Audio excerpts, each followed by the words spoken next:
بسم الله الرحمن الرحيم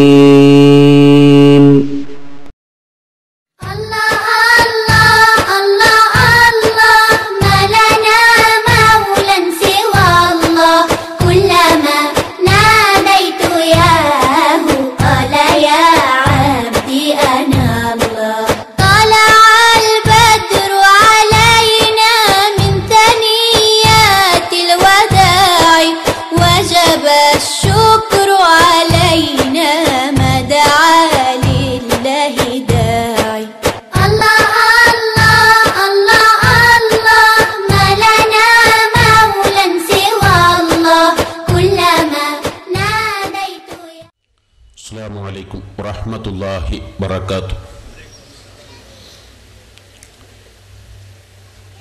بسم الله عظيم الشان شديد البطش والبرهان حافظ الدين والقرآن.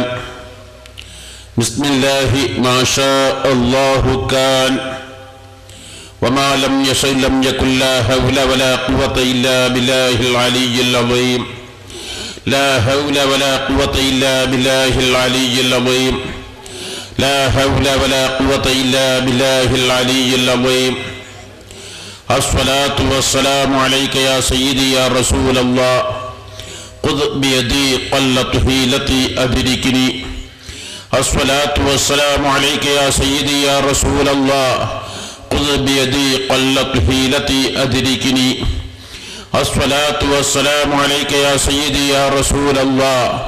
خذ بيدي قلت حيلتي أدركني. أعوذ بالله من الشيطان الرجيم. بسم الله الرحمن الرحيم. يا أيها الذين آمنوا استعينوا بالصبر والصلاة إن الله مع الصابرين. صدق الله العلي العظيم وصدق بلغ رسوله النبي الكريم ونحن على ذلك من الشاهدين الشاكرين والحمد لله رب العالمين. ആദരണീയരായ സാദാത്തുക്കൾ, ഉലമാക്കൾ, മുത്തഅല്ലിമുകൾ, അനുഗ്രഹീതരായ സദസ്യരെ, ദീനീ സ്നേഹികളായ ശ്രോതാക്കൾ, അൽഹംദുലില്ലാ വർഷങ്ങളായി ഇവിടെ നടന്നു വരുന്ന ദശദിന പ്രഭാഷണങ്ങളുടെ സമാപന വേദി പ്രാർത്ഥനാ നിരതമായ മനസ്സ്,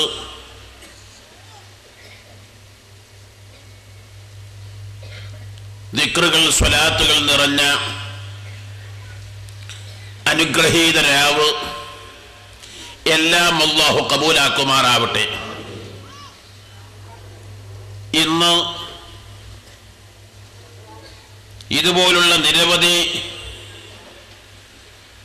ദശദിന പ്രഭാഷണങ്ങളും വിജ്ഞാന വിതരണ മാസികകളും വീക്കിലികളും ഡെയിലികളും സുലഭമായി ലഭിക്കുന്നുവെങ്കിലും നമ്മുടെ പ്രാക്ടിക്കൽ ജീവിതത്തിലേക്ക് എത്രമാത്രം കയറിയെത്തുന്നു എന്നതാണ് ചിന്തിക്കേണ്ടത്. ഇതിൻ്റെ പരിസരത്ത് ഇന്ന് രാവിലെ ഒരു കല്യാണ വേദിയിൽ വിരുദ്ധനെത്തി. ഭക്ഷണം കഴിക്കാനിരിക്കുന്ന സമയത്ത് ഒരു താടി വെച്ച, തൊപ്പി ധരിച്ച, കണ്ടാൽ നല്ലൊരു ദീനി ഭക്തനായി തോന്നുന്ന നല്ലൊരു ചെറുപ്പക്കാരൻ തൻ്റെ 7 വയസ്സുള്ള മകനെ കൊണ്ടുവന്നിട്ട് പറയുന്നു, ഇവനൊരു മൊയന്ത, എത്ര പറഞ്ഞാലും മനസ്സിലാകൂല, ഇവൻക്കൊന്ന് മന്ദിരിച്ചു കൊടുക്കണം. സത്യത്തിൽ ഇത് കേൾക്കുമ്പോൾ ഞാൻ ആലോചിച്ചു പോയത്, പടച്ചവനെ, നമ്മുടെ സമൂഹത്തിൻ്റെ അവസ്ഥ സത്യത്തിൽ പിതാവിനാണോ മൊയന്ത് എന്ന് തോന്നിപ്പോവുകയാണ് ചെയ്തത്. ഈ പിതാവ് ചെയ്യുന്നത് അത് ഒരു പഴഞ്ചനാണെങ്കിൽ എനിക്ക് പ്രയാസം തോന്നിയിരുന്നില്ല. ഒരു 30-35 വയസ്സുള്ള ചെറുപ്പക്കാരനാണ്. അത്യാവശ്യം താടിയും തൊപ്പിയും ധരിച്ച ഒരു ദീനീ ഭക്തനാണ്. ആ കുട്ടിയുടെ മുഖത്ത് നോക്കി അങ്ങനെ മന്ദബുദ്ധിയുടെ ലക്ഷണങ്ങളോ മറ്റോ ഒന്നും കാണുന്നുമില്ല. ഇനി ഉണ്ടാവട്ടെ ഇല്ലാതിരിക്കട്ടെ ഏതോ ആവട്ടെ, സത്യത്തിൽ ഈ കുട്ടിയുടെ മുഖത്ത് ഒരു പിതാവ് മൊയന്ത് എന്ന് പറഞ്ഞാൽ സത്യത്തിൽ ഈ കുട്ടിക്ക് സർട്ടിഫിക്കറ്റ് കൊടുക്കല. ഇനി എന്തും ചെയ്യാം, എന്തും പറയാം, ഏതും കാട്ടാൻ മൊയന്താണല്ലോ, എന്തും കാട്ടാലോ. ഞാൻ എൻ്റെ പ്രിയപ്പെട്ട സഹോദരി സഹോദരന്മാരോട് സാന്ദർഭികമായി ഉണർത്താൻ ആഗ്രഹിക്കുന്നത്, ഒരു കാരണവശാലും ആരെയും ചീത്ത വിളിക്കരുത്. ഹംക്ക്, വിഡ്ഢി, റൗഡി, മൊയന്ത് പോൽ അനാവശ്യ പദങ്ങള് നമ്മുടെ നാക്കുകളിൽ നിന്ന് വന്നു പോകരുത്. വിശിഷ്യ പലപ്പോഴും പല സഹോദരിമാരും സ്വന്തം മക്കളെ വിളിക്കുന്ന ചില വാക്കുകളെല്ലാം കേൾക്കുമ്പോൾ മനസ്സ് വേദനിക്കാറുണ്ട്. ഇതുകൊണ്ട് വരുന്ന പ്രത്യാഘാതങ്ങൾ എന്തെല്ലാമാണോ അർഹമുർ റഹീമായ റബ്ബ് പരിശുദ്ധമായ ഫുർഖാനുൽ അളീമിൽ നമുക്ക് നൽകുന്നത്. വലാ തുസുബ്ബു അൻഫുസകും എന്നാണ് ഖുർആന്റെ പ്രഖ്യാപനം. എല്ലയോ മനുഷ്യ സമൂഹമേ, നിങ്ങളെ തന്നെ ചീത്ത വിളിക്കരുത്. ഏതെങ്കിലും മനുഷ്യൻ തൻ്റെ ശരീരത്തെ തന്നെ അസഭ്യം പറയുമോ? ഞാൻ എന്നെ നോക്കി വിഡ്ഢിയെന്നോ റൗഡിയെന്നോ ഹംക്കെന്നോ ശൈത്താനെന്നോ പറയുമോ? സ്വഹാബത്ത് അത്ഭുതത്തോടെ ചോദിച്ചു, കൈഫ നസുബ്ബു അൻഫുസനാ യാ റസൂലല്ലാഹ്, അല്ലാഹുവിന്റെ റസൂലേ, അതെന്താണ് തങ്ങൾ അങ്ങനെ പറയുന്നത്? ഏതെങ്കിലും മനുഷ്യന് തൻ്റെ സ്വന്തം ശരീരത്തെ ആരെങ്കിലും ചീത്ത വിളിക്കുമോ? അല്ലാഹുവിന്റെ റസൂല് പറഞ്ഞു കൊടുത്തു. ഖുർആൻ പറഞ്ഞ എത്ര വ്യക്തമായ ശൈലിയിലാണ്. എൻ്റെ പ്രിയപ്പെട്ട സഹോദരങ്ങളോട്, ഇന്ന് നമ്മുടെയൊക്കെ മക്കള് MBA, BBA, business management, administration അല്ലെങ്കിൽ മാസ്റ്റർ എന്നൊക്കെ കോഴ്സുകൾക്ക് വേണ്ടി ലണ്ടനിലും ഇംഗ്ലണ്ടിലും അല്ലെങ്കിൽ വിദേശങ്ങളൊക്കെ പോകാൻ 10, 30, 20, 25 ലക്ഷങ്ങളൊക്കെ സീറ്റിന് കൊടുക്കാറുണ്ട്. അവിടെ ഒക്കെ നൽകുന്ന 6 മാസത്തെ കോഴ്സ്, പേഴ്സണാലിറ്റി ഡെവലപ്മെന്റ് കോഴ്സ്, അതിന് സീറ്റ് കിട്ടാനാണ് ലക്ഷങ്ങൾ ചെലവഴിക്കുന്നത്. അതിനാണ് വിദേശത്തേക്ക് പോകുന്നത്. പ്രതികൂലമായ കാലാവസ്ഥയിൽ, തീർത്തും പ്രതികൂലമായ സാഹചര്യത്തിൽ കഷ്ടപ്പെടുന്നത്. എന്നാൽ അവിടെ നിന്നൊക്കെ നൽകുന്നത് എന്താണ്? ഈ പേഴ്സണാലിറ്റി ഡെവലപ്മെന്റ് കോഴ്സ് എന്നൊക്കെ പറഞ്ഞാൽ നമുക്കിതൊന്നും കടിച്ചാൽ പൊട്ടാത്തതാണ്. നമ്മളങ്ങനെ കുറേ ധരിച്ചിട്ടുണ്ടല്ലോ. അല്ലാ അല്ലാ അല്ലാ എന്നൊക്കെ പറഞ്ഞു പോയാൽ അത് ശിർക്കാണ്, അത് കുഫ്രാണ്. മൗലിദും റാത്തീബും ഷിർക്കും ഒക്കെ, മങ്കൂസ് മൗലിദും കുത്തുബിയത്തും എല്ലാം ഷിർക്ക് ഷിർക്ക് ഷിർക്ക് എന്ന് പറയുന്ന ഒരു വിഭാഗം ആളുകൾ. എന്നാൽ രവിശങ്കറിന്റെ പിന്നാലെയും സത്യസായിബാബയുടെ പിന്നാലെയും അമൃതാനന്ദമയുടെ സമീപത്തും പോകുന്ന കുറെ ആളുകളിൽ മുസ്ലിമീങ്ങളും കുറവല്ല. 20% മുസ്ലിമീങ്ങളുണ്ട് എന്ന് നിങ്ങൾ ഓർക്കണം. അതിൽ മുസ്ലിമീങ്ങൾ അഡ്വക്കറ്റുമാർ, ഡോക്ടർമാർ, എഞ്ചിനീയർമാർ, നിരവധി ക്വാളിഫിക്കേഷനും എഡ്യൂക്കേഷനും നേടിയ ക്വാളിഫൈഡും എഡ്യൂക്കേറ്റഡുമായ വലിയ വലിയ ആളുകൾ. അവര് പോകുന്നത് എന്തിനാ? മെഡിറ്റേഷനാണ് പോകുന്നത്. 3-4 വർഷങ്ങൾക്ക് മുമ്പ് മലപ്പുറം മുനിസിപ്പാലിറ്റി ഓഡിറ്റോറിയത്തിൽ ഞങ്ങളും നടത്തിയൊരു meditation, happy course, medicine free life subject. Auditorium Malappuram municipality auditorium. തങ്ങളും മൊയ്തേരും കാതിയരും പേരൊന്നും വെച്ചില്ല. കുറെ അഡ്വക്കറ്റുമാരും ഡോക്ടർമാരും പേര് വെച്ച് 9 മണിക്ക് യോഗം തുടങ്ങി. ഒരു 12 മണി 1 മണിക്ക് ഞാൻ മുനിസിപ്പാലിറ്റി ഓഡിറ്റോറിയത്തിൽ കയറുന്ന സമയത്ത് എന്നോട് അഡ്വക്കറ്റ് മുജീബ് പറയും, വിജയിച്ചു പോയി. എന്താ? മുനിസിപ്പാലിറ്റി ഓഡിറ്റോറിയം നിറഞ്ഞ് കവിഞ്ഞിരിക്കുകയാണ്. നേരെ മുന്നിൽ വന്നിരിക്കുന്ന ആരാന്നറിയോ? മരണം വരെ എൻ്റെ സദസ്സിൽ വന്നിരിക്കുന്ന ഞാൻ ഒരിക്കലും ധരിച്ചിട്ടില്ലാത്ത ആളുകൾ. ജനലക്ഷങ്ങൾ സദസ്സ് കണ്ടിട്ടുണ്ട്, പല സദസ്സിനും അഭിമുഖീകരിച്ചിട്ടുണ്ട്. പക്ഷെ മരണം വരെ എൻ്റെ സദസ്സിൻ്റെ മുന്നിൽ ഒരിക്കലും വന്നിരിക്കും ധരിച്ചിട്ടില്ലാത്ത ആളുകളാണ്. ജമാഅത്തെ ഇസ്ലാമിൻ്റെ അമീറൊക്കെയാണ് മുന്നിൽ വന്ന് ഇരിക്കുന്നത്. എന്തിനു വന്നിരുന്നതാണ്? മെഡിറ്റേഷന് വന്നതാ. എന്താ മെഡിറ്റേഷൻ? ഇപ്പോഴെങ്ങാൻ ഇന്ന് മെഡിറ്റേഷൻ കൊടുക്കുന്ന പറഞ്ഞാൽ നേരം പോലൊരോട് നമ്മൾ കാത്തിരിക്കാൻ തയ്യാറാ. നമുക്കൊരു ക്ലാസ് മെഡിറ്റേഷൻ കിട്ടിയാൽ തിരക്കിടില്ലായിരുന്നു. എന്നാൽ എൻ്റെ പ്രിയപ്പെട്ടവരോട് ഞാൻ സാന്ദർഭികമായി ഒന്ന് ഉണർത്തട്ടെ. മെഡിറ്റേഷൻ ജിജ്ഞാസയോടെ കാത്തിരിക്കുന്നെങ്കിൽ നമുക്ക് തിരിയാവുന്ന ശൈലിയിൽ പറഞ്ഞാൽ നമ്മുടെ പഴയ കുത്തിബിയത്ത്. അതിനാണ് ഈ മെഡിറ്റേഷൻ എന്ന് പറയുന്നത്. Sit in dark room, close your eyes, repeat some words. എന്ത്? ഒരു ഇരുട്ട് റൂമിൽ കുത്തിരിക്കുക, എന്നിട്ടോ കണ്ണ് നന്നായി അടക്കുക, എന്നിട്ടോ ചില പദങ്ങൾ ആവർത്തിച്ച് പറയുക. നമ്മുടെ റാത്തീബുകൾ അല്ലാഹ് അല്ലാഹ് അല്ലാഹ് എന്ന് 1000 തവണ പറയുമ്പോൾ അത് ശിർക്കാണെന്നും അത് തെറ്റാണെന്നും പറയുന്ന ആളുകൾ ഇതുപോലുള്ള വേദികൾ ചെന്ന്, ഇസ്ലാമിക വിരുദ്ധ നായകന്മാരുടെ വേദികളിൽ ചെന്ന് ആ ഭക്തിസാന്ദ്രമായ സദസ്. ഇന്ന് നമ്മുടെ ആധുനിക യുഗം പരിഷ്കരിച്ചിരിക്കുന്നു. ഇന്ന് നമുക്കെല്ലാം പോയിന്റുകൾ മതി. വഴുതു പറയുകയാണെങ്കിൽ പോയിന്റ് എന്തൊക്കെ പറഞ്ഞ പോയിന്റ് എന്താ? അലാസ്റ്റിക് വഴുതു നമുക്ക് വേണ്ട. നമുക്ക് സ്വർഗം നരകൊന്നും ഇപ്പം വേണ്ട. നമുക്ക് പോയിന്റുകൾ ഇങ്ങനെ പോയിന്റായിട്ട് മണിയായിട്ട് നമുക്ക് കിട്ടും. അതേ ഇപ്പം നമുക്ക് കിട്ടാൻ പറ്റുള്ളൂ. ഞാനൊന്ന് ചോദിക്കട്ടെ എൻ്റെ പ്രിയപ്പെട്ടവരെ, ഇന്ന് കറി തരുമ്പോൾ അതിൻ്റെ ആ പോയിന്റ് ആട്ടർച്ചിൻ്റെ 2 കഷ്ണം ഒരു 4 ചെമ്മീനും നിങ്ങളെ പ്ലേറ്റിൽ അങ്ങോട്ട് ഇട്ട് തന്നാൽ, പച്ച ചെമ്മീനും 2 ആട്ടർച്ചിൻ്റെ കഷ്ണം ഇട്ട് തന്നാൽ പോയിന്റ് അതല്ലേ? അതല്ല. അതാക്കി മാറ്റുന്നത് അതിൻ്റെ ആധാബുകളാണ്, അതിൻ്റെ മുതലായ അനുബന്ധങ്ങളാണ്. ആ കറിയിൽ ചേർക്കേണ്ട ചേരുവകൾ, ഉപ്പ് വളരെ നിസ്സാരമാണെങ്കിലും അത് കൂടാൻ പാടില്ല, കുറയാൻ പാടില്ല, അതിൻ്റെ ഭാഗമായ രൂപത്തിൽ എന്ന പോലെ ഏതേത് ഇബാദത്തുകളും അതിൻ്റെ ആധാബുകൾ എന്ന പോലെ തന്നെ ഇന്ന് നമ്മളൊക്കെ കുത്തുബിയത്ത് എന്ന് പറഞ്ഞാൽ അതൊരു മാമൂലം, അതൊരു കാട്ടിക്കൂട്ടൽ. എന്നാൽ നമ്മുടെ ശത്രുക്കൾ ഇന്നതെല്ലാം എടുത്തു കഴിഞ്ഞു. ഞാൻ നേരത്തെ പറഞ്ഞ ആളുകളൊക്കെ അവരുടെ സദസ്സുകൾ, മാഷാ അല്ലാഹ്, ഞാനൊരു സദസ്സ് കണ്ടു, അത്ഭുതപ്പെട്ടുപോയി. അത്ഭുതത്തോടുകൂടെ വേദനിക്കല്ല. പഴയ കാലത്ത് നമ്മൾ നടത്തിയതിനേക്കാൾ കൂടുതൽ മുഴുവനും വെള്ള വിരിച്ച, അതിന്റെ അടിയിലും വെള്ള, മുകളിലും വെള്ള, സൈഡിലും വെള്ള, എല്ലാം വെള്ള. നമ്മളപ്പോ കുത്തുബിയത്തിന്റെ സദസ്സ് എന്തായാലും പൂർവിക കാലങ്ങൾ. അവിടെയാണെങ്കിലോ നല്ല മനസ്സുകൾ ആകർഷിപ്പിക്കുന്ന രൂപത്തിൽ നല്ല നല്ല ഗാനങ്ങൾ പാടി.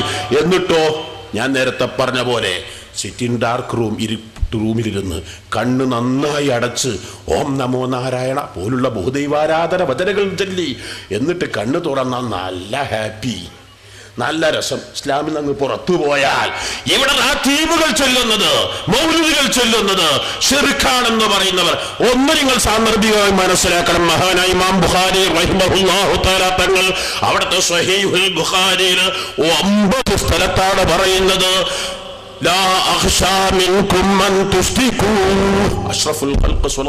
പഠിപ്പിക്കുന്നത്. എല്ലയോ സമൂഹമേ, നിങ്ങൾ മുഷ്ടിക്കാകുമെന്നൊരു ഭയം എനിക്കില്ലേ ഇല്ല. അള്ളാന്റെ റസൂല് പറഞ്ഞത് നിരവധി തവണ പറഞ്ഞിട്ടുണ്ട്. അത് സ്വഹീഹുൽ ബുഖാരി 9 സ്ഥലത്ത് പറഞ്ഞിട്ടുണ്ട്. പക്ഷേ ഒരു വിഭാഗം കിട്ടുന്ന വേദികളൊക്കെ ഇവിടുത്തെ പാരമ്പര്യ വിശ്വാസികളെ കുറിച്ച്, ഇവിടുത്തെ സുന്നികളെ കുറിച്ച്, അവരെ ഫാത്തിഹ ഓതിയാലും ശിർക്ക്, അവർ മങ്കൂസ് മൗലിദ് ഓതിയാലും ശിർക്ക്, യാസീൻ ഓതിയാലും ശിർക്ക്, ലാ ഇലാഹ ഇല്ലല്ലാഹ് എന്ന് ചൊല്ലിയാലും ശിർക്ക്, അല്ലാഹ് എന്ന് ചൊല്ലിയാലും ശിർക്ക്, എല്ലാം ശിർക്ക് ഹോൾസെയിൽ ശിർക്കിന്റെ പട്ടിക. അതേ സ്ഥാനത്ത് എന്നിട്ട് അവർ ചെന്ന് വിടുന്നതോ പിടിച്ചതിനേക്കാളും വലുതാണ് മാളത്തിലെന്ന് പറഞ്ഞ പോലെ അല്ല, ഈ വെറും ശിർക്ക് മാത്രമുള്ള കൂട്ടാരങ്ങൾ ചെല്ലുന്നത് എന്ന പോലെ. എൻ്റെ പ്രിയപ്പെട്ട സഹോദരങ്ങളോട് സാന്ദർഭികമായ ഒരു ഉദാഹരണത്തിന് നടത്തി. പേഴ്സണാലിറ്റി ഡെവലപ്മെന്റ് കോഴ്സ് എന്ന് പറയുന്നത് എന്താണ്? അൽ ഇൽമു അൽ അദബു അഷ്റഫുൽ ഖൽഖ് സ്വല്ലല്ലാഹു അലൈഹി വസല്ലം തങ്ങൾ നമുക്ക് പഠിപ്പിച്ചു തന്നത്. മഹാനായ ഖലീലുല്ലാഹി ഇബ്രാഹിം അലൈഹി സ്വലാത്തു വസ്സലാം തങ്ങൾ ദുആ ചെയ്തത് റബ്ബനാ വബഅസ് ഫീഹിം റസൂലൻ മിൻഹും യത്ലു അലൈഹിം ആയാതി വയഅല്ലിമുൽ കിതാബ വൽ ഹിക്മ വയുസക്കീഹിം ഇന്നക അൻതൽ അസീസുൽ ഹകീം. അഷ്റഫുൽ ഖൽഖ് സ്വല്ലല്ലാഹു അലൈഹി വസല്ലം തങ്ങളെ ഖുർആൻ പരിചയപ്പെടുത്തുന്നിടത്തൊക്കെ പറയൂ തസ്കിയത്ത് തസ്കിയത്ത് യുസക്കീഹിം യുസക്കീഹിം യുസക്കീഹിം. കുറേ എഡ്യൂക്കേഷൻ, കുറേ ക്വാളിഫിക്കേഷൻ, കുറേ സർട്ടിഫിക്കറ്റ്, കുറേ സെലക്ഷനുകൾ, കുറേ അവാർഡുകൾ കലാപ്രതിഭയായി കലാതിലകമായി തിരഞ്ഞെടുക്കലല്ല നമ്മുടെ വിജയം. മറിച്ച് തസ്കിയത്ത് സംസ്കരിച്ചെടുക്കുക. അത്തഹ്ലിയത്തു ബഅദ തഖ്ലിയ അത്തസ്വീറു ബഅദ തസ്ഖീൽ. കാലം വളരെ നന്നായിട്ടുണ്ട്, വളരെ ഉഷാറായിട്ടുണ്ട്. പണ്ടത്തെ മാതിരിയൊന്നുമല്ല ഇപ്പോഴത്തെ ചെറുപ്പക്കാര് നിസ്കരിക്കാൻ വളരെ ഉഷാറാണ്. ഇപ്പോഴൊക്കെ തറാവീഹ് എല്ലാ പള്ളികളും നിറഞ്ഞിരിക്കുന്നു എന്നൊക്കെ പറയുന്നുവെങ്കിൽ എൻ്റെ പ്രിയപ്പെട്ടവരോട് കാലം വളരെ മോശമാണ്, വളരെ മോശമാണ്. മുൻകാലത്ത് നിസ്കരിക്കുന്ന ഒരു മനുഷ്യൻ കള്ളു കുടിക്കുകയില്ലായിരുന്നു, കള്ളുഷാപ്പിന്റെ പരിസരത്തുകൂടെ നടക്കില്ലായിരുന്നു. ഇന്നോ നിസ്കാരം വളരെ ഉഷാറാ. അടുത്ത് മലപ്പുറത്തൊരു ടൗണിന്റെ അടുത്ത പള്ളി ഞാൻ പറയുന്നില്ല, ഒരു ചെറുപ്പക്കാരൻ നിസ്കരിക്കുന്ന സമയത്ത് സുജൂദില് ഒരു പൊതി മുന്നിൽ വെച്ചു. സുജൂദൊക്കെ കഴിഞ്ഞ് അദ്ദേഹം പള്ളിയുടെ വരാന്തയിൽ വെച്ച് കാലിടുന്ന സമയത്ത് ആ പൊതി താഴെ വീണു, പൊട്ടിത്തെറിച്ചു. ഒലിച്ചതെന്തായിരുന്നു? മദ്യക്കുപ്പിയായിരുന്നു. എന്റെ പ്രിയപ്പെട്ട സഹോദരങ്ങളോട് നിങ്ങൾ മനസ്സിലാക്കണം, ഇന്നത്തെ നിസ്കാരക്കാര് എത്രയാണ് മദ്യത്തിന് അടിമപ്പെട്ടുകൊണ്ടിരിക്കുന്നത്. ഇന്ന് കാലത്തൊരു ചെറുപ്പക്കാരൻ വന്ന് പറഞ്ഞ വല്ലാതെ വേദനിക്കുകയായി. അദ്ദേഹത്തിന്റെ സഹോദരിയെ നല്ല ദീനീ ഭക്തയായ പെൺകുട്ടി കല്യാണം കഴിച്ചു. പക്ഷേ ഭർത്താവ് മദ്യപാനിയാണ്. പല നിലയിലും ഉപദേശിച്ചു, കുട്ടി അങ്ങോട്ട് പോകില്ലെന്ന് വാശി പിടിച്ചു. അവസാനം ഒഴിവാക്കി. രണ്ടാമത് മറ്റൊരു ഭർത്താവിനെ കല്യാണം കഴിച്ചു. ആ സഹോദരൻ വന്നുകൊണ്ട് പറയുന്നു വളരെ വളരെ വേദനയോടുകൂടെ, ആരോടും പറഞ്ഞിട്ടില്ല എന്റെ പെങ്ങള് പറഞ്ഞ്, ആരോടും പറയരുത്, ഇപ്പം കഴിച്ച ഭർത്താവിനും കള്ളുകുടിയുണ്ട്. ഇനി ഞാൻ ആരോട് പറയാനാ? ഇവരത് കഴിക്കുന്ന സമയത്ത് പള്ളിയിലൊക്കെ സ്ഥിരമായി പോകുന്ന ഒരു ചെറുപ്പക്കാരനെ തെരഞ്ഞെടുത്തതാണ്. എന്നിട്ടാണ് എന്റെ പ്രിയപ്പെട്ട സഹോദരങ്ങളോട് അഷ്റഫുൽ ഖൽഖ് സ്വല്ലല്ലാഹു അലൈഹി വസല്ലം തങ്ങൾ നമുക്ക് നൽകിയത് തസ്കിയത്ത്, അത്തസ്വീറു ബഅദ തസ്ഖീൽ അത്തഹ്ലിയത്തു ബഅദ തഖ്ലിയ. ആർട്ടിസ്റ്റ് ചുമരിൽ ചിത്രം വരക്കുമ്പോൾ പൂപ്പ് പിടിച്ച ചുമരിൽ നല്ല ചിത്രം വരക്കുന്നതിനൊരു പ്രസക്തിയുമില്ല. എത്ര നല്ല പെയിന്റ് ആയാലും, ആർട്ടിസ്റ്റ് വിദേശത്തു നിന്ന് ഇറങ്ങി വന്നവനായാലും, ഭൂമിയിൽ നിന്ന് മുളച്ച ഏത് ആർട്ടിസ്റ്റായിട്ടും കാര്യമില്ല. ഇനി ആർട്ടിസ്റ്റ് കുറച്ച് കുഴപ്പമായാലും പെയിന്റ് താന്നതാണെങ്കിലും ആദ്യം ചെയ്യേണ്ടത് ചുമരൊന്ന് ക്ലീൻ ചെയ്യുക, അത് വെയിറ്റ് വാഷ് ചെയ്യുക, എന്നിട്ടാണ് ചുമരിൽ ചിത്രം വരയ്ക്കേണ്ടത്. പുതുമാരൻ നല്ല വസ്ത്രങ്ങൾ അണിയുമ്പോൾ നല്ല സ്പ്രേയും നല്ല സെന്റുകളും പൗഡറുകളും തേച്ചു കൊടുക്കുമ്പോൾ പാടത്തുനിന്ന് കളിച്ച് ആ ചളി നിറഞ്ഞ വള്ളത്തില് കുറെ സെന്റങ്ങ് ഒഴിച്ചിട്ട് കൊടുത്താല്, കുപ്പി തന്നെ ഒന്നായിട്ട് ഒഴിച്ചാല് വല്ല ഫലവുമുണ്ടോ? ഇല്ല. മറിച്ച് സെന്റ് ഇല്ലെങ്കിലും കുഴപ്പമില്ല, പൗഡർ ഇല്ലെങ്കിലും തകരാറില്ല, അദ്ദേഹത്തൊന്ന് കുളിച്ച് കഴുകി വൃത്തിയാക്കുകയാണ് വേണ്ടത്. ആദ്യമായി സംസ്കരിച്ചെടുക്കുകയാണ് വേണ്ടത്.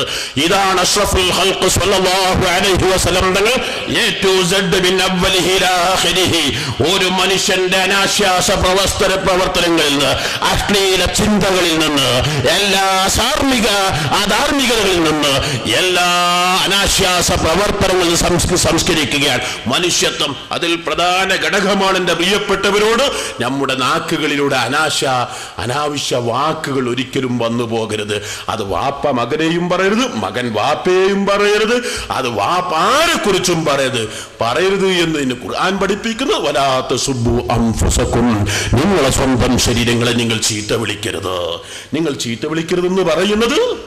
സ്വഹാബത്ത് ചോദിച്ചപ്പോൾ അല്ലാഹുവിന്റെ റസൂല് പറഞ്ഞു, ഞാൻ എൻ്റെ കൂട്ടുകാരനെ ഞാൻ ചീത്ത വിളിച്ചാൽ അവൻ സ്വാഭാവികമായിട്ട് ഇന്നെങ്ങോട്ടും ചീത്ത ആ ചീത്ത കേൾക്കാൻ കാരണക്കാരൻ ഞാൻ തന്നെയായി. അപ്പൊ ഞാൻ വടി കൊടുത്തടി വാങ്ങുന്നവനായി, ഞാൻ ചീത്ത കേൾക്കാൻ കാരണക്കാരനായി.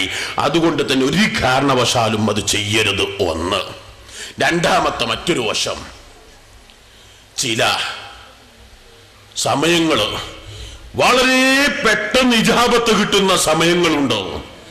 എന്ത് ചോദിച്ചാലും അള്ളാഹുത്തിന് ഉത്തരം നൽകുന്ന സമയങ്ങൾ.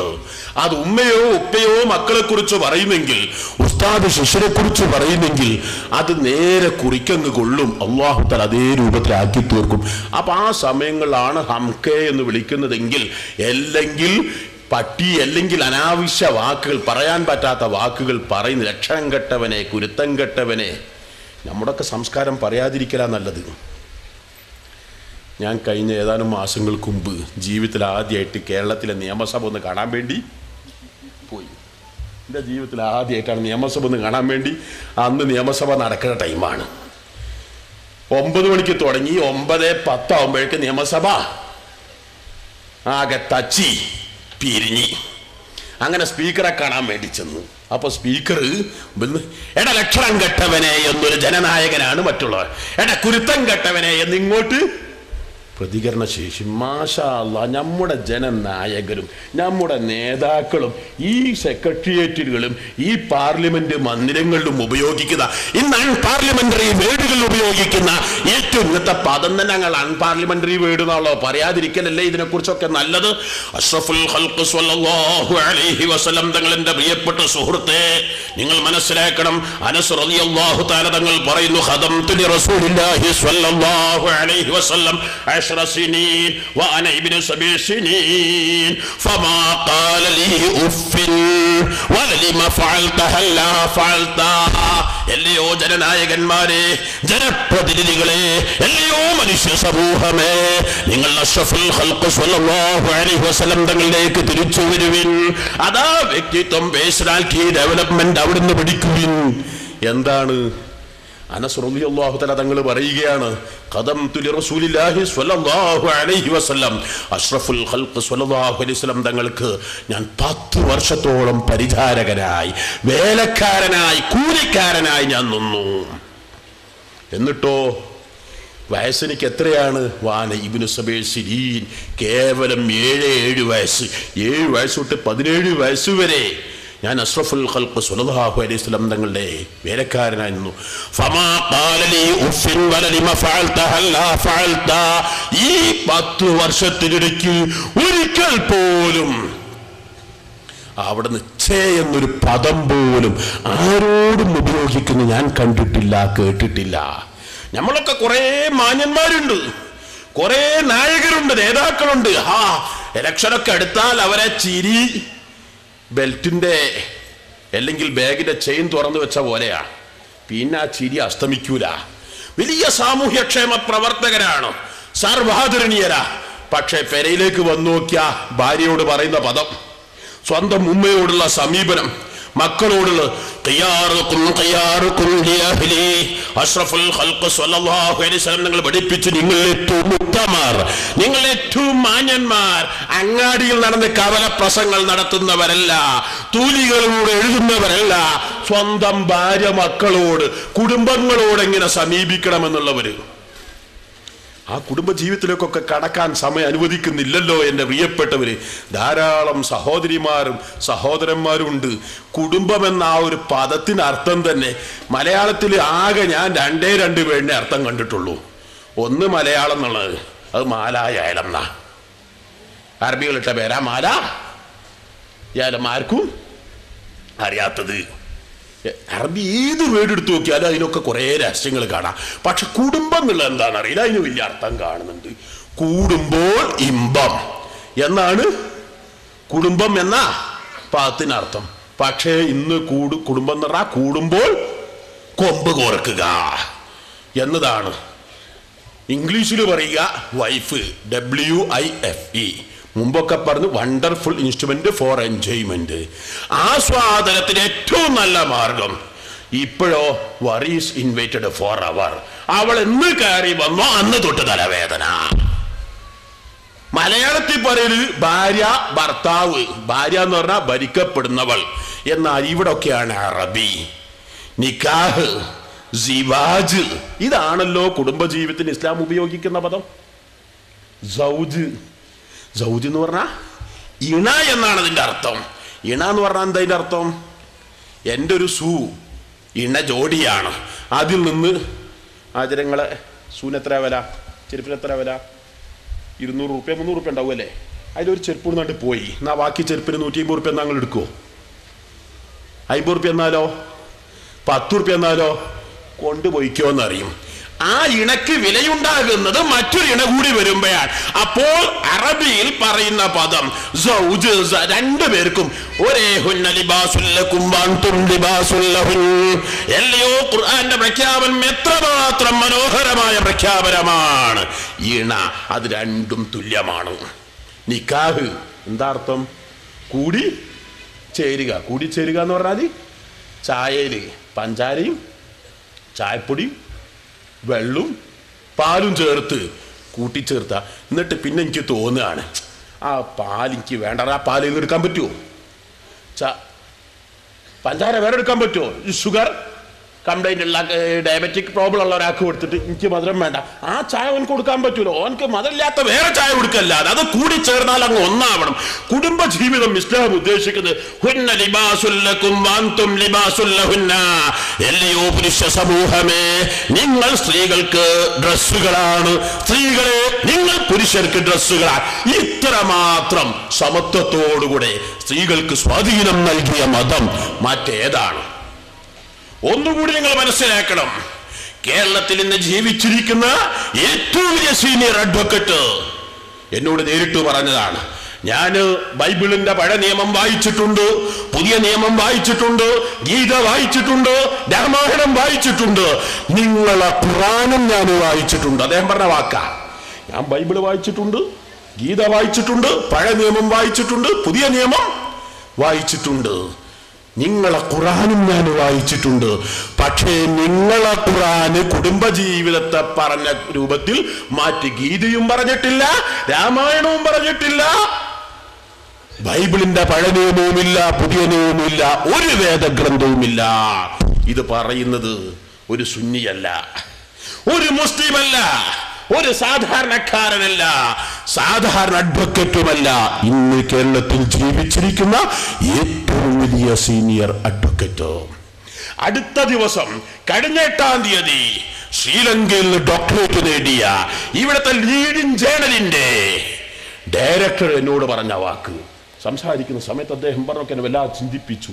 21-ാം നൂറ്റാണ്ട് ശാസ്ത്രീയമായും സാങ്കേതികമായും വളരെ വളർന്നു ഉയർന്നു. പക്ഷേ 21-ാം നൂറ്റാണ്ടിന്റെ ശാപം തകർച്ച, കുടുംബ തകർച്ച. മനസ്സിലാക്കണം. 21-ാം നൂറ്റാണ്ട് സാങ്കേതികമായി വളർന്നിട്ടുണ്ട്, ശാസ്ത്രീയമായി ഉയർന്നിട്ടുണ്ട്, നിഷേധിക്കുന്നില്ല. പക്ഷേ ഒരു കാര്യം നിഷേധിക്കാൻ സാധ്യമല്ല, കുടുംബജീവിതം തകരുക തന്നെ ചെയ്തു. പിന്നെ അതൊക്കെ പറയാതിരിക്കലാ നല്ലത്. ഞാൻ എൻ്റെ പരാതിയും വേവലാതി എല്ലാം കൂടി അബ്ദുവാജിനോട് പറഞ്ഞാൽ അബ്ദുവാജിക്ക് അതിനേക്കാളും അപ്പുറത്താ പറയാനുള്ളത്. ഞങ്ങൾ രണ്ടാളും കൂടി തങ്ങളോട് പറഞ്ഞാലോ അതിനേക്കാളും അപ്പുറത്തായിരിക്കും കേൾക്കാണ്ടത്. പിന്നെ ദുന്യാവ് എന്ന് പറഞ്ഞാൽ അങ്ങനൊക്കെ തന്നെ ആയിരിക്കുന്നാണ്ട് സമാധാനിക്കുക. അതിൻ്റെ ഇടയ്ക്ക് എങ്ങാനും ഒന്നോളം ഒഴിവാക്കാൻ തീരുമാനിച്ചാലോ ആ പുലിവാലിട്ട് പറയും വേണ്ട. വേറൊന്ന് കെട്ടാന്ന് തീരുമാനിച്ചാലോ. അതുകൊണ്ടുള്ളത് ഒരു ചെറുപ്പക്കാരൻ്റെ അടുത്ത് വന്നിട്ട് പറയാണ്, വല്ലാത്ത അസ്വസ്ഥത, വല്ലാത്ത ടെൻഷൻ, വല്ലാത്ത വിഷമം. എന്താണ്? ഞാൻ ആദ്യം ഒരു കല്യാണം കഴിച്ചു, ആരൊക്കെ നിർബന്ധത്തിന് എനിക്ക് കഴിച്ചതായിരുന്നു, അത് വേണ്ടെന്ന് തോന്നി ഞാൻ ഒഴിവാക്കി. ഇപ്പം രണ്ടാമതൊന്ന് കല്യാണം കഴിച്ചു. ഇപ്പം ആദ്യത്തെ പെണ്ണ് മനസ്സിൽ നിന്ന് പോകണമില്ല, ഇപ്പോഴത്തെ പെണ്ണ് മനസ്സിലേക്ക് കയറണമില്ല. ഓൻ പറഞ്ഞ വാക്ക. ആദ്യത്തെ പെണ്ണ് മനസ്സിൽ നിന്നിട്ട് പോകണമില്ല, ഇപ്പോഴത്തെ പെണ്ണ് മനസ്സിൽക്കിട്ട് കയറണമില്ല. ഞാൻ അദ്ദേഹത്തോട് തിരിച്ചു ചോദിച്ചു, ഇപ്പം ആ പെണ്ണ് എന്ത് ചെയ്യണ്? നഞ്ഞു വല്ല മാർഗം ഉണ്ടെങ്കിൽ അങ്ങനെ പറഞ്ഞു കൊടുക്കാലോ. അല്ല, ഓളെ വേറെ കെട്ടിച്ച് പോക്ക് 2 കുട്ടികൾ വേറെ ആയിട്ടുണ്ട്, വേറെ ഭർത്താവിൻ്റെ കൂടെ സുഖമായിട്ട് ഓള് കയ്യാണ്. തലാഖൊക്കെ ചെല്ലുമ്പോഴാണ് എൻ്റെ പ്രിയപ്പെട്ടവർ ഇന്ന് ത്വലാഖ് ചെല്ലേണ്ട കാര്യത്തിനൊന്നും തലാഖ് ചെല്ലാൻ തയ്യാറല്ല. പക്ഷേ ത്വലാഖ് ചെല്ലാൻ പറ്റാത്ത കാര്യത്തിന് മാഷാ അല്ലാഹ് എന്തൊരു യുഗമാണ് ഈ യുഗമെന്ന് വല്ലാതെ വേദനിച്ചു പോവുകയാണ്. ഇന്ന് വൈകിട്ട് ചെറുപ്പക്കാരൻ വന്ന് വാപ്പ വളരെ വേദനയോടുകൂടെ നിക്കാഹ് കഴിഞ്ഞതേ ഉള്ളൂ, കഴിഞ്ഞ പെരുന്നാക്ക് ഭാര്യ അങ്ങ് പോയതാ, വിളിച്ചു പോയതാ, ആരെ കാമുകൻ്റെ കൂടെ പോയതാണ്. അങ്ങനെ 2 മാസം കഴിഞ്ഞിട്ടാണ് പിന്നെ അവള് തിരിച്ചു വരുന്നത്. ആരൊക്കെ നിർബന്ധത്തിന് വഴങ്ങി അവനെ അവൾ ഒഴിവാക്കി മഹറൊക്കെ തിരിച്ചു കിട്ടി. ഇപ്പോൾ മാനസിക രോഗിയ. എങ്ങനെയെങ്കിലും ആ പെണ്ണിനൊന്ന് തിരിച്ചു കിട്ടണം. ആ പെണ്ണൊന്ന് തിരിച്ചു കിട്ടണം. 2 ദിവസം മുമ്പ് ഒരു സഹോദരൻ വന്നു. തൃശ്ശൂരിൽ നിന്നാണ്. പടച്ചോനെ, തൃശ്ശൂരിൽ നിന്ന് വരുന്ന കേസുകളൊക്കെ കേൾക്കും. മാഷാ അല്ലാഹ്, ഇത്ര കുലുമാല് പിടിച്ച ഏർപ്പാടാണ് ഈ പരിപാടി എന്നുള്ളത്. 5-10 ആൾക്കാർ ഒന്നായിട്ടാണ് വരുന്നത്. ചെറുപ്പക്കാരൻ 3 കുട്ടികളുണ്ട്. കല്യാണം കഴിച്ച് തൻ്റെ ഭാര്യ മറ്റൊരു കാമുകൻ്റെ കൂടെ 3 മാസം പോയി. അങ്ങനെ എല്ലാം കഴിഞ്ഞു 3 തലാക്കും എഴുതി എല്ലാം ഉറപ്പ് വരുത്തി. ഇപ്പോൾ വന്നിട്ട് പറയാം, ഞാൻ ഓളെ തലാക്ക് ചൊല്ലിട്ടേ ഇല്ല, ഞാനതറിയില്ല. ഞാൻ ചോദിച്ച എല്ലാ മനുഷ്യ എനിക്ക് ഇനിയും ഓളെ കൊണ്ടു നടക്കുന്നതിൽ യാതൊരു ലജ്ജയും നാണു അല്ല. അത് ഇനിയിപ്പോൾ എനിക്ക് ആ ഓളെ ഒഴിവാക്കാൻ പറ്റൂല. മാഷാ അല്ലാഹ്, എൻ്റെ പ്രിയപ്പെട്ട സുഹൃത്തെ, ഒരു ഭാര്യ ഒഴിവാക്കേണ്ട ഘട്ടമാണ്. ഒരു ഭാര്യ മറ്റൊരു പുരുഷനുമായി വല്ല ബന്ധവുമുണ്ടെന്ന് അറിഞ്ഞാൽ സംശയാസ്പദമായി എന്തെങ്കിലും ചെയ്തു പോകരുത്. ഉറപ്പ് വന്നാൽ ഞാൻ ഒന്നുകൂടി ആലോചിച്ചു പോകുന്നു. ഇതുപോലെ വളരെ മുമ്പ് ഒരു പ്രശ്നം ഉണ്ടായ സമയത്ത് ഇസ്ലാം എന്തിനാണ് ഇത്രമാത്രം വലിയ ശിക്ഷ? കുടുംബ തകർച്ചക്ക് ഇസ്ലാം വെച്ച ശിക്ഷ. പട്ടി എറിഞ്ഞുകൊല്ലുന്ന പോലെ എറിഞ്ഞുകൊല്ലണമെന്ന് ഇസ്ലാം കൽപ്പിച്ചത് എന്തിനാണ്? അതിന്റെ ഗൗരവം എന്താണ്? ഇത്രമാത്രം ശിക്ഷിക്കാൻ ഞാൻ നേരെ അനുഭവത്തിലൂടെ ഒരു സഹോദരൻ നിന്ന് മനസ്സിലാക്കാൻ സാധിച്ചു. തൻ്റെ ഭാര്യയിൽ വിശ്വാസക്കുറവ് വന്നു. അങ്ങനെ ഒഴിവാക്കാൻ നിശ്ചയിച്ചു. കുടുംബങ്ങൾ വന്നു. അദ്ദേഹത്തെ വിളിച്ചുകൊണ്ട് അദ്ദേഹത്തോട് പറഞ്ഞു, ഞാൻ ആമുഖം തുടങ്ങി. സുഹൃത്തേ, സംഭവിച്ചത് സംഭവിച്ചു. കുട്ടികൾ നിരപരാധികളല്ലേ? ഈ കുട്ടികൾ ഒരു തെറ്റും ചെയ്തിട്ടില്ലല്ലോ. കുട്ടികളെയാണോ നീ ശിക്ഷിക്കുന്നത് എന്ന് ചോദിച്ചപ്പോൾ അദ്ദേഹം തിരിച്ചു ചോദിച്ചൊരു ചോദ്യമുണ്ടായിരുന്നു. അദ്ദേഹം മലപ്പുറത്തുകാരനായതുകൊണ്ട് അദ്ദേഹത്തിന്റെ ഭാഷ തന്നെ പറയുന്നു, തങ്ങൾ പാപ്പാങ്ങൾ ആരാന്റെ മക്കളെ തീറ്റിപ്പോറ്റാനാണോ എന്നോട് പറയുന്നത്? ആരാന്റെ മക്കളെ തീറ്റിപ്പോറ്റാനാണോ എന്നോട് പറയുന്നത്? അതങ്ങ് കേൾക്കലോടുകൂടെ എൻ്റെ നാവങ്ങ് ഉള്ളിലേക്ക് വലിഞ്ഞ പോലെ.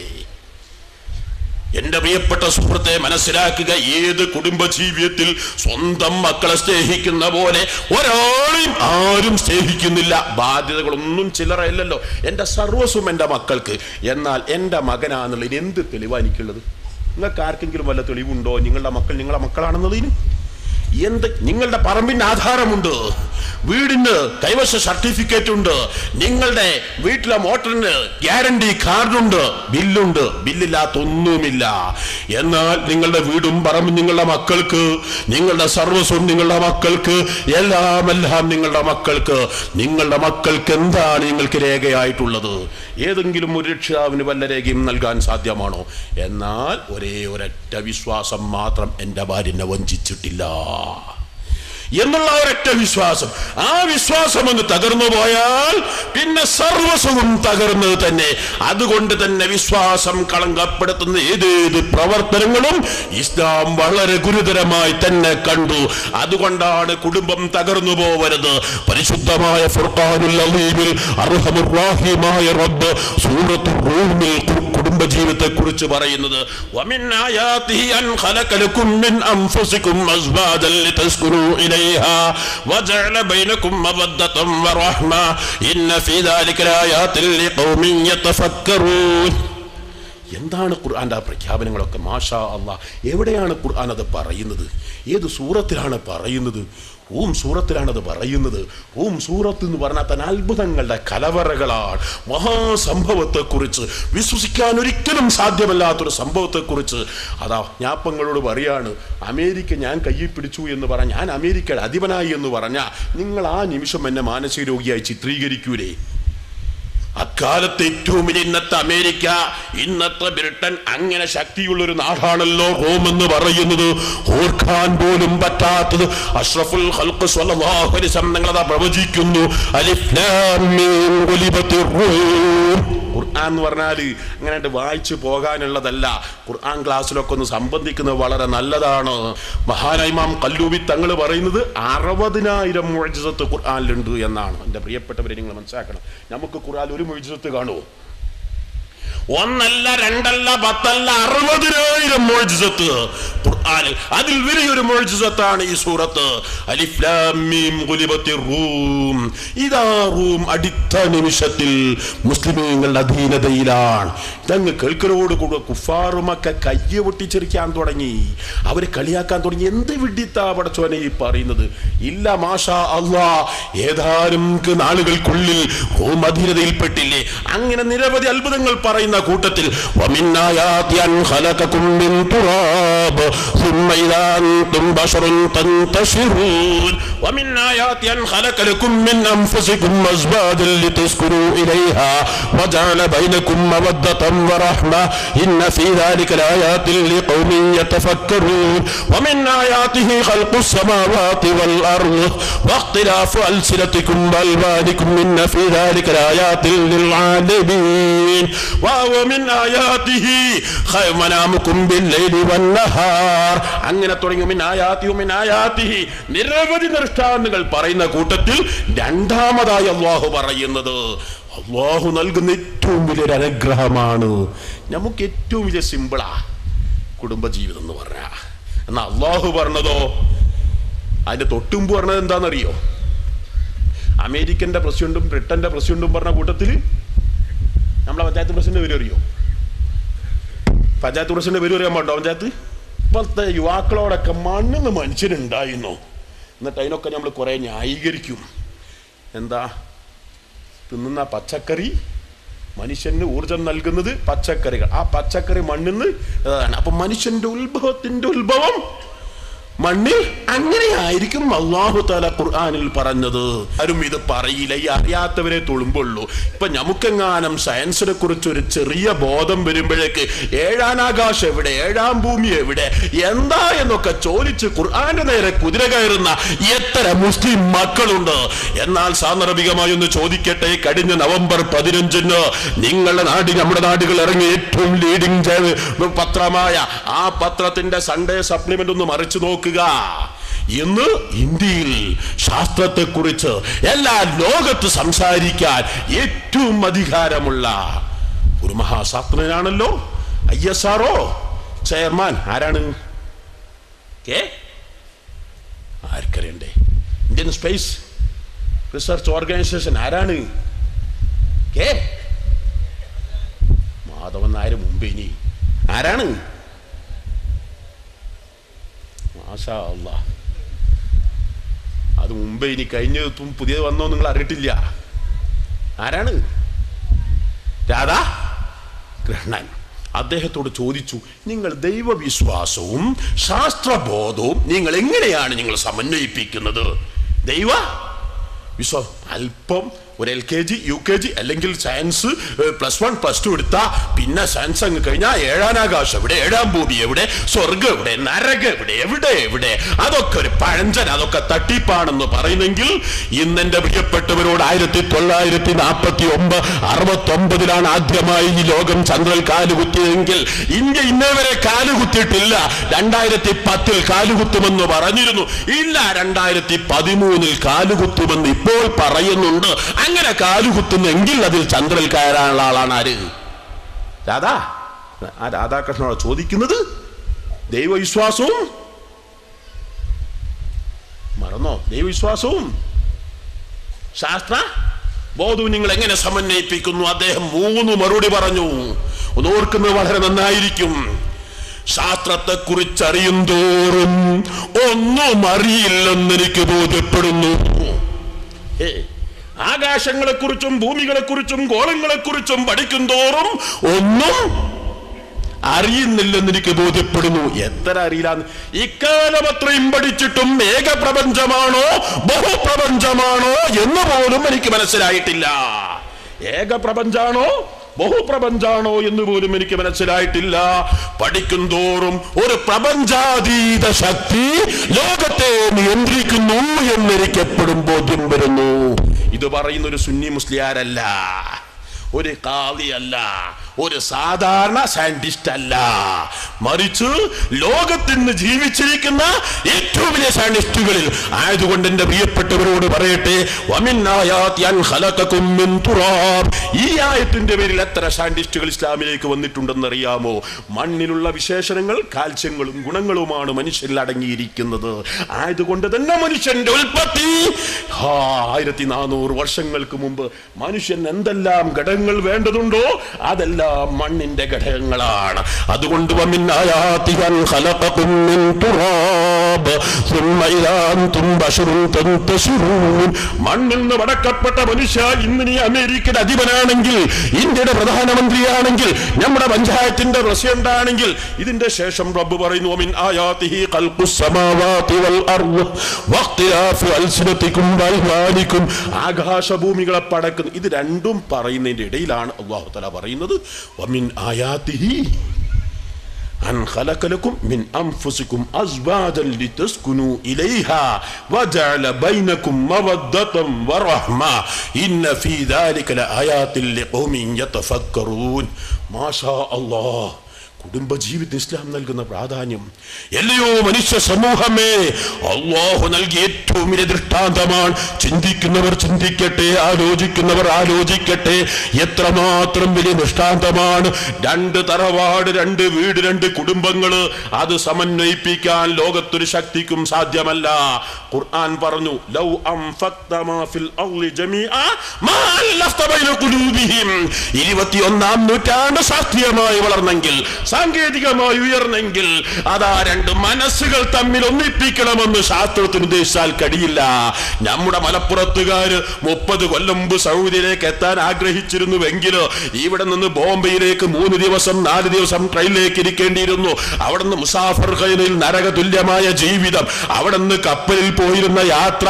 അങ്ങനെ പോയ ഹാജിമാർ, ഹാജിങ്ങൾ അങ്ങനെ പോയപ്പെട്ടല്ലേ, പറയേണ്ടതില്ലല്ലോ. ഓരോടൊക്കെ ചോദിക്കപ്പോ ഒക്കെ പഴങ്കതായി മാറിയിട്ടുണ്ട് അല്ലേ. എന്നാൽ ഇപ്പോഴോ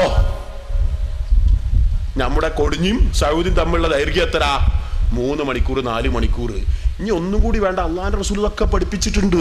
ഒരു ആചാര്യ നമ്മളൊക്കെ ചെറുപ്പകാലത്ത് ഇനി കുറച്ചും കൂടി കഴിയുമ്പോഴേക്ക് മഗ്രിബ് കൊടിഞ്ഞ് പള്ളി നിസ്കരിച്ചാൽ ഇശ നിസ്കരിക്കാൻ മസ്ജിദുൽ ഹറാമിലേക്ക് എത്തും. സയത്തി സമാനുൻ يكثر الحجاج فيه بلا سبب يهون عليهم السفر ويبسط عليهم الرزق. യാത്ര വളരെ എളുപ്പമായിരിക്കും. ശാസ്ത്രം വളർന്നു. സൗദിയും കൊടിയും തമ്മിൽ ബന്ധിപ്പിക്കാൻ മണിക്കൂറുകൾ, മാസങ്ങളുടെ ദൈർഘ്യമുണ്ടായിരുന്ന അകൽച്ച അത് മണിക്കൂറുകളായി ചുരുക്കാൻ ശാസ്ത്രത്തിന് സാധിച്ചു. എന്നാൽ ഒന്ന് ചോദിക്കട്ടെ, കൈവിരലുകൾ കോർത്തതിനേക്കാൾ കൂടുതൽ കോർത്തിണങ്ങിക്കിടക്കുന്ന ഭാര്യ ഭർത്താവ്, ആ മനസ്സുകൾ ഒന്നിപ്പിക്കാൻ ശാസ്ത്രത്തിന് സാധിച്ചിട്ടുണ്ടോ? ശരീരം തമ്മിൽ കൈവിരലുകൾ കോർത്തതിനേക്കാൾ കൂടുതൽ അടുത്ത് ഒരേ കട്ടിൽ, ഒരേ ബെഡിൽ കിടക്കുന്നു. AC അങ്ങ് തണുത്ത് മരവിക്കുന്നു. പക്ഷേ മനസ്സോ അഗ്നിപർവ്വതത്തെക്കാൾ കൂടുതൽ വെന്തുരുകുകയാണ്. ശരി, മനസ്സുകൾ തമ്മിലോ മഷ്ടിക്കും മഗ്രിബും ഉള്ളതിനേക്കാൾ അകന്നുകൊണ്ടാണ്. ഇതാണ് ഖുർആൻ പറഞ്ഞു വമിൻ ആയാതിഹി, അല്ലാഹുവിന്റെ വ്യക്തമായ ദൃഷ്ടാന്തമാണ്. അൻ ഖലഖ ലക്കും മിൻ അൻഫുസികും അസ്വാജാ. എല്ലയോ മനുഷ്യ സമൂഹമേ, നിങ്ങളിൽ നിന്ന് നിങ്ങൾക്ക് അല്ലാഹു തആല ഇണകളെ നൽകിയിരിക്കുന്നു. അതെന്തിനാ? സ്വർണം ചോദിച്ചു വാങ്ങാനല്ല, 20 തരുമോ 200 തരുമോ 2000 തരുമോ എന്നിങ്ങനെ ഇറന്ന് വാങ്ങാളല്ല. കാലി ചന്തയിലെ കന്ന് പോലെ, അല്ലെങ്കിൽ വെളുവെളുത്ത തൊലിക്കട്ടി നോക്കി തെരഞ്ഞെടുക്കാനുള്ളതല്ല, അല്ലെങ്കിൽ പ്രതാപം നോക്കിയെടുക്കാനുള്ളതല്ല. അതിന്റെ പേരിലെല്ലാമാണ് ബഹനദണ്ഡമെങ്കിൽ എന്റെ പ്രിയപ്പെട്ട സുഹൃത്തെ, ഖുർആൻ പഠിപ്പിക്കുന്നത്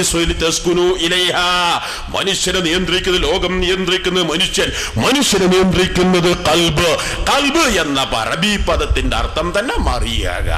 എപ്പോഴും ഇങ്ങനെ ആടിയോ അഞ്ഞും, നമ്മുടെ നാടൻ ശൈലി പറഞ്ഞ അയൽമലെ കോയി പോലെ അങ്ങോട്ടും ഇങ്ങോട്ടും ഇങ്ങനെ ഇങ്ങനെ ഇങ്ങനെ ആടി നിൽക്കുക. ഇതാണ് എൻ്റെ മനസ്സും നിങ്ങളെ മനസ്സും എല്ലാവരുടെ മനസ്സും. ഇപ്പം തന്നെ നമുക്ക് മനസ്സ് സംസാരം എത്ര നീളോ, പോകണോ പോകണ്ടേ, നിൽക്കണോ നിൽക്കണ്ടേ, ഇവിടെ എന്താണ് സംഭവിക്കാവോ, എത്ര കൊടുക്കണേ, മനസ്സിങ്ങനെ മാറി മാറി കളിക്കുക. ഇതെല്ലാവരുടെ മനസ്സിൻ്റെ സ്വഭാവമാണ്. അപ്പം ആ മനസ്സൊന്ന് സ്ഥിരമായി നിന്നെങ്കിലേ ലോകത്തിന് സ്ഥിരതയുള്ളൂ. ആ മനസ്സിന്റെ സ്ഥിരതക്ക് അല്ലാഹു നൽകിയതാണ് കുടുംബജീവിതം.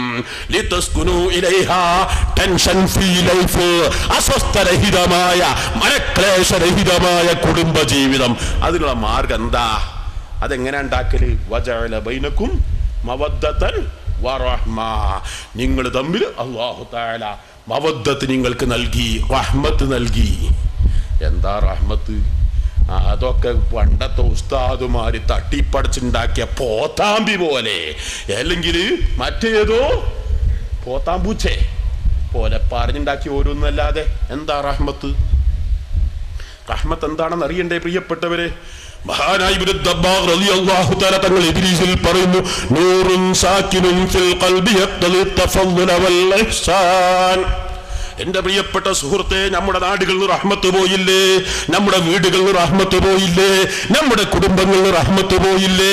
റഹ്മത്തിന്റെ അസാന്നിധ്യമല്ലേ ഇന്ന് മനുഷ്യരനുഭവിക്കുന്ന മുഴുവൻ നാശങ്ങളുടെയും പീഡനങ്ങളുടെയും മർദ്ദനങ്ങളുടെയും യഥാർത്ഥ കാരണം?